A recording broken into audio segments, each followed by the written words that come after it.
Hi everyone, this is Rincy from Grow Malayalam channel. COVID-19 വന്നതിന് ശേഷം നമ്മുടെ ലൈഫിൽ ഒരുപാട് ചേഞ്ചസ് വന്നിട്ടുണ്ട്. അപ്പോൾ മാർച്ച് 2020 കോവിഡിന്റെ ഔട്ട് ബ്രേക്ക് ഉണ്ടായപ്പോൾ ലോകത്തിലെ മൊത്തം സ്റ്റോക്ക് മാർക്കറ്റിന് ഒരു ഡിപ്പാണ് സംഭവിച്ചത്. അതിനുശേഷം ഗവൺമെന്റിന്റെ റിലീഫ് പാക്കേജസ്, അതുപോലെ തന്നെ റീറ്റെയിൽ ഇൻവെസ്റ്റേഴ്സിന്റെ റെക്കോർഡ് പാർട്ടിസിപ്പേഷൻ, അതുപോലെ തന്നെ ഹൈ ലിക്വിഡിറ്റി ഇൻഫ്യൂഷൻ എല്ലാം കൊണ്ട് സ്റ്റോക്ക് മാർക്കറ്റിൽ നമ്മൾ മുമ്പ് കാണാത്തൊരു ബുൾ റൺ ആണ് നമ്മൾ കണ്ടത്. ബട്ട് കുറച്ച് മാസമായിട്ട് ഇപ്പൊ നമ്മൾ നോക്കുകയാണെങ്കിൽ മാർക്കറ്റിൽ ഒരു ബെയറിഷ് ട്രെൻഡാണ് നമ്മൾ കാണുന്നത് due to macro economic and geo political factors. COVID കാരണം ഓൾമോസ്റ്റ് എല്ലാ സെക്ടറിലെ കമ്പനീസിന്റെ സെയിൽസ് അതുപോലെ തന്നെ പ്രോഫിറ്റ് ഹേർട്ട് ആയിട്ടുണ്ട്. അപ്പൊ ചില കമ്പനീസിന്റെ സെയിൽസ് ഒക്കെ പ്രീ പാൻഡമിക് ലെവൽസിലും താഴെയാണ്. അപ്പൊ ഫിനാൻഷ്യൽ ഹിസ്റ്ററി നമ്മൾ എടുത്തു നോക്കുകയാണെങ്കിൽ ഒരു ഇൻഡസ്ട്രി ഡൗൺ പോവുകയാണെങ്കിൽ ആ ഒരു ഇൻഡസ്ട്രിയിലെ മാർക്കറ്റ് ലീഡർ സേഫസ്റ്റ് പൊസിഷനിൽ സർവൈവ് ചെയ്യും. അപ്പോൾ പ്രീ പാൻഡമിക് ലെവൽസിനും മുകളിൽ ട്രേഡ് ചെയ്യുന്ന 5 മിഡ് അതുപോലെ തന്നെ ലാർജ് ക്യാപ് കമ്പനീസിനെ പറ്റിയാണ് ഇന്നത്തെ വീഡിയോയിൽ നമ്മൾ കവർ ചെയ്യാൻ വേണ്ടി പോകുന്നത്.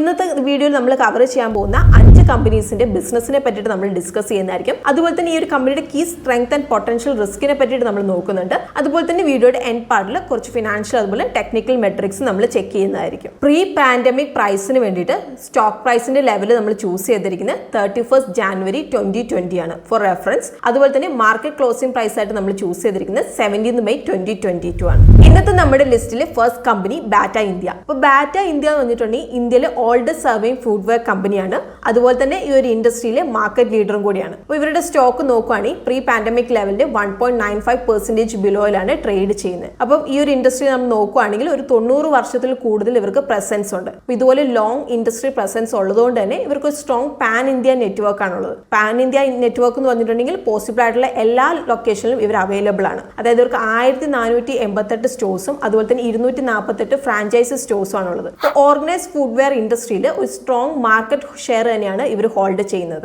ഇവരുടെ main concern raw material price ആണ്. അപ്പോൾ ഇവർ ഈ ഒരു ഇൻഡസ്ട്രിയിലെ ലീഡിംഗ് ബ്രാൻഡ് ആണെങ്കിലും ഈ ഒരു ഇൻഡസ്ട്രിയിലെ ഹൈ പ്രൈസ് കോമ്പറ്റീഷൻ കാരണം ഇവർക്ക് ലിമിറ്റഡ് പ്രൈസിംഗ് പവറേ ഉള്ളൂ. അതുപോലെ തന്നെ ഈ ഒരു ഇൻഫ്ലേഷണറി ടൈമിൽ, അതായത് പ്രൈസ് ഇൻഫ്ലേഷണറി ടൈമിൽ ഇവരുടെ ഇൻപുട്ട് കോസ്റ്റ് കൂടുന്നതുകൊണ്ട് തന്നെ ഇവർക്ക് പ്രൊഡക്ട്സ് കസ്റ്റമേഴ്സിലേക്ക് എത്തിക്കാൻ വേണ്ടിയിട്ട് സാധിക്കുന്നില്ല. അതുപോലെ തന്നെ ഇവരുടെ മാർജിനിൽ ഇവർ സഫർ ചെയ്യുന്നുണ്ട്. 14 ഡിഫറെന്റ് അനലിസ്റ്റ് റേറ്റിംഗ്സിൽ 50% of the analyst gave a call to the stock. Second company PVR cinemas. അപ്പൊ ഇന്ത്യയിലെ ലാർജസ്റ്റ് മൾട്ടിപ്ലക്സ് നെറ്റ്വർക്ക് ഓപ്പറേറ്റർ ആണ് PVR എന്നുള്ളത്. അപ്പൊ ഈ ഒരു കമ്പനിയുടെ സ്റ്റോക്ക് പ്രീ പാൻഡമിക് ലെവലിൽ 5.06% ബിലോയിലാണ് ട്രേഡ് ചെയ്യുന്നത്. അപ്പൊ ഇവർക്ക് ഒരു ഹൈ അക്വിസിഷൻ ട്രാക്ക് റെക്കോർഡ് ആണുള്ളത്. അപ്പൊ 2012 മുതൽ ടിൽ നൗ നോക്കുകയാണെങ്കിൽ 246 സ്ക്രീൻസ് ആണ് ഇവർ അക്വയർ ചെയ്തിരിക്കുന്നത്. PVR അയണോക്സ് മെർജറിന് ശേഷം ഇവരുടെ മാർക്കറ്റ് പൊസിഷൻ കൂടുതൽ എൻഹാൻസ് ആവും. 109 സിറ്റീസിൽ 341 ലൊക്കേഷനിൽ 1546 സ്ക്രീനോടെ. ഫിലിം എക്സിബിഷൻ ബിസിനസ്സിന് ഹൈ ഫിക്സഡ് കോസ്റ്റ് ആണുള്ളത്. അതുകൊണ്ട് തന്നെ ഇവരുടെ ഒരു ബ്രേക്ക് ഈവൻ അല്ലെങ്കിൽ പ്രോഫിറ്റ് ഉണ്ടാക്കുന്നതിന് വേണ്ടിയിട്ട് മൾട്ടിപ്ലെക്സ് ഒക്കെ ഒരു minimum level of occupancy maintain ചെയ്യേണ്ടതായിട്ട് വരുന്നുണ്ട്. അതുപോലെ തന്നെ ഇപ്പോൾ COVID-19 ശേഷം OTT പ്ലാറ്റ്ഫോം ഇൻക്രീസ് ചെയ്യാൻ തുടങ്ങിയപ്പോൾ അത് PVRന്റെ റവന്യൂവിനെ മോശമായിട്ട് അഫക്ട് ചെയ്തിട്ടുണ്ട്. 27 ഡിഫറെന്റ് അനലിസ്റ്റ് റേറ്റിംഗ് പ്രകാരം PVR stock is given a call buy 81% of analyst. Third company V-Guard industries. ഇന്ത്യയിൽ ഇലക്ട്രിക്കൽ ഗുഡ്സിന്റെ മേജർ പ്ലെയർ ആണ് V-Guard ഇൻഡസ്ട്രീസ് എന്നുള്ളത്. ഇപ്പോൾ വോൾട്ടേജ് സ്റ്റെബിലൈസേഴ്സ്, ഇൻവെർട്ടേഴ്സിന്റെ ഒക്കെ മാർക്കറ്റ് ലീഡറും കൂടിയാണ് ഈ ഒരു കമ്പനി. അപ്പോൾ ഈ ഒരു കമ്പനിയുടെ സ്റ്റോക്ക് പ്രൈസ് പ്രീ പാൻഡമിക് ലെവലിന്റെ അറൌണ്ട് 4.05% ബിലോയിലാണ് ട്രേഡ് ചെയ്യുന്നത്. അപ്പോൾ ഈ ഒരു കമ്പനിയുടെ ഒരു മെയിൻ അഡ്വാൻറ്റേജ് എന്താണെന്ന് വെച്ചിട്ടുണ്ടെങ്കിൽ ഇവർക്ക് ഒരു ഡൈവേഴ്സിഫൈഡ് പ്രൊഡക്റ്റ് പോർട്ട്ഫോളിയോ ആണുള്ളത്. അപ്പോൾ ഇവരുടെ എസ്റ്റാബ്ലിഷ്ഡ് പ്രൊഡക്റ്റ് വരുന്നത് voltage stabilisers, inverters, cables, switches, pumps ഒക്കെയാണ്. അപ്പോൾ ഇതിലൂടെയാണ് ഇവരുടെ ബിസിനസിന്റെ മൊമെന്റ് ഇവർ സസ്റ്റെയിൻ ചെയ്യുന്നത്. പുതിയ സെഗ്മെന്റ്സിലേക്ക് ഇവർ എൻറ്റർ ചെയ്യുന്നുണ്ട്, like fans, UPS, kitchen electronic products ഒക്കെ. അപ്പോൾ ഇതിലൂടെ ഫ്യൂച്ചറിലേക്ക് അവരുടെ ബിസിനസ് എക്സ്പാൻഡ് ചെയ്യാനും വേണ്ടിയിട്ടും ഹെൽപ്പ് ചെയ്യും. ബട്ട് ഈ ഒരു കമ്പനിക്ക് ലിമിറ്റഡ് പ്രൈസിംഗ് പവറേ ഉള്ളൂ. കാരണം ഈ ഒരു കമ്പനിക്ക് ഒരു സ്ട്രോങ് ബ്രാൻഡ് പ്രസൻസ് ആണ് ഉള്ളത്. അപ്പോൾ ഇവരുടെ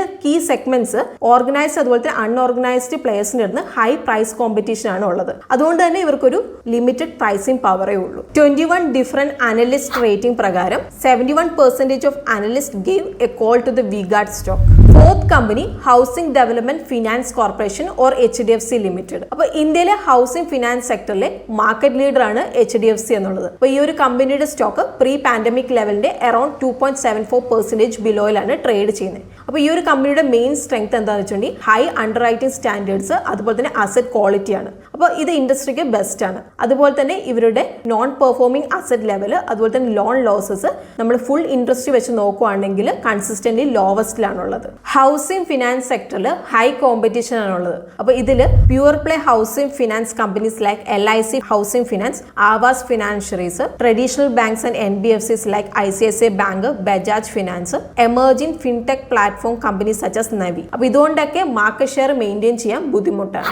ഇത് കൂടാതെ HDFCയുടെ ബുക്കിൽ 80% ഹോം ലോൺ ആണ്. അപ്പോൾ ഇതിന് റിലേറ്റീവ്ലി ഈൽഡ് കുറവാണ്. അപ്പോൾ 23 ഡിഫറെന്റ് അനലിസ്റ്റ് റേറ്റിംഗ് പ്രകാരം 100% അനലിസ്റ്റ് HDFC ലിമിറ്റഡിന്റെ സ്റ്റോക്കിന് ബൈ കോൾ നൽകിയിട്ടുണ്ട്. Fifth company HDFC asset management company limited. അപ്പോൾ ഇന്ത്യൻ മ്യൂച്വൽ ഫണ്ട് ഇൻഡസ്ട്രിയിലെ മാർക്കറ്റ് ലീഡർ ആണ് HDFC asset management company limited എന്നുള്ളത്. അപ്പോൾ ഈ ഒരു കമ്പനിയുടെ സ്റ്റോക്ക് പ്രീ പാൻഡമിക് ലെവലിന്റെ അറൌണ്ട് 40.55% ബിലോയിലാണ് ട്രേഡ് ചെയ്യുന്നത്. അപ്പോൾ ഈ ഒരു കമ്പനിയുടെ ഒരു മെയിൻ സ്ട്രെങ്ത് എന്താണെന്ന് വെച്ചിട്ടുണ്ടെങ്കിൽ HDFC ഗ്രൂപ്പിന്റെ strong brand franchisees, distribution network, അതുപോലെ തന്നെ ഓപ്പറേഷൻ കാപ്പബിലിറ്റീസ് ആണ്. അപ്പോൾ ഇവരുടെ ഒരു മേജർ കൺസേൺ എന്താണെന്ന് വെച്ചിട്ടുണ്ടെങ്കിൽ ലാസ്റ്റ് ഫ്യൂ ക്വാർട്ടേഴ്സിൽ ഹൈ കോമ്പറ്റീഷൻ, അതുപോലെ തന്നെ പ്രൈസിംഗ് പവർ കാരണം ഇവരുടെ മാർക്കറ്റ് ഷെയർ 2022 കൺസിസ്റ്റന്റ്ലി ഡിക്ലൈൻ ചെയ്തിട്ടുണ്ട്. അപ്പോൾ മാർച്ച് 2021 ഇവരുടെ മാർക്കറ്റ് ഷെയർ 12.9% നിന്ന് മാർച്ച് 2022 11.3% അത് ഡിക്ലൈൻ ആയിട്ടുണ്ട്. 23 ഡിഫറെന്റ് അനലിസ്റ്റ് റേറ്റിംഗ് പ്രകാരം HDFC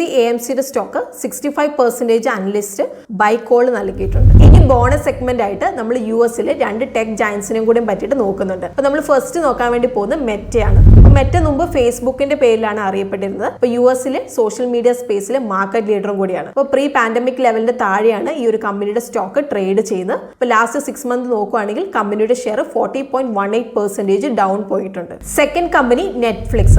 US-ലെ ഓൺലൈൻ സ്ട്രീമിംഗ് സെക്ടറിലെ മാർക്കറ്റ് ലീഡർ ആണ് നെറ്റ്ഫ്ലിക്സ് എന്നുള്ളത്. അപ്പോൾ ഈ ഒരു കമ്പനിയുടെ സ്റ്റോക്ക് പ്രീ പാൻഡമിക് ലെവലിന്റെ അറൌണ്ട് 44.92% ബിലോയിലാണ് ട്രേഡ് ചെയ്യുന്നത്. അപ്പോൾ ലാസ്റ്റ് 6 മന്ത്സ് നോക്കുകയാണെങ്കിൽ കമ്പനിയുടെ ഷെയർ 72.09% ഇൻക്രീസ് ആയിട്ടുണ്ട്. ഇനി നമുക്ക് ഈ 5 കമ്പനീസിന്റെ key financial and technical metrics നമുക്ക് ചെക്ക് ചെയ്യാം. അപ്പോൾ ഇപ്പോൾ നിങ്ങൾ സ്ക്രീനിൽ നോക്കിയിട്ടുണ്ടെങ്കിൽ ഈ ഒരു കമ്പനികളുടെ കറന്റ് മാർക്കറ്റ് പ്രൈസ് നിങ്ങൾക്ക് കാണാൻ വേണ്ടിയിട്ട് സാധിക്കും. അതുപോലെ തന്നെ PE റേഷ്യോ നിങ്ങൾക്ക് കാണാൻ വേണ്ടി സാധിക്കും. അപ്പോൾ വാല്യുവേഷൻ റേഷ്യോയുടെ ഫോമിൽ നമ്മൾ PE റേഷ്യോ നമ്മൾ മെൻഷൻ ചെയ്തിട്ടുണ്ട്.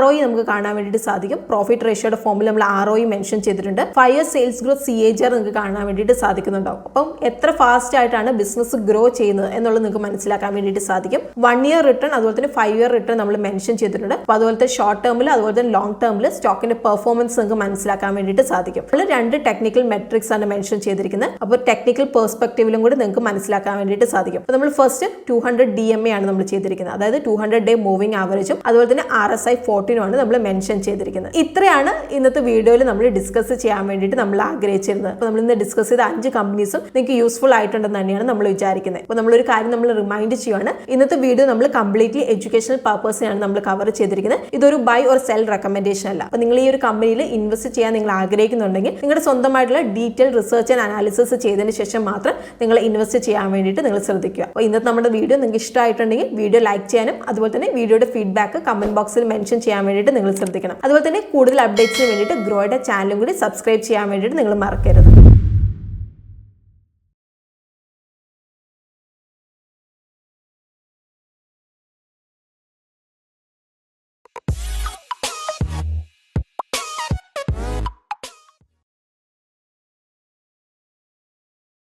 Investment in securities market are subject to market risks. Read all the related documents carefully before investing. Please read the risk disclosure documents carefully before investing in equity shares, derivatives, mutual fund, and or other instruments traded on the stock exchanges.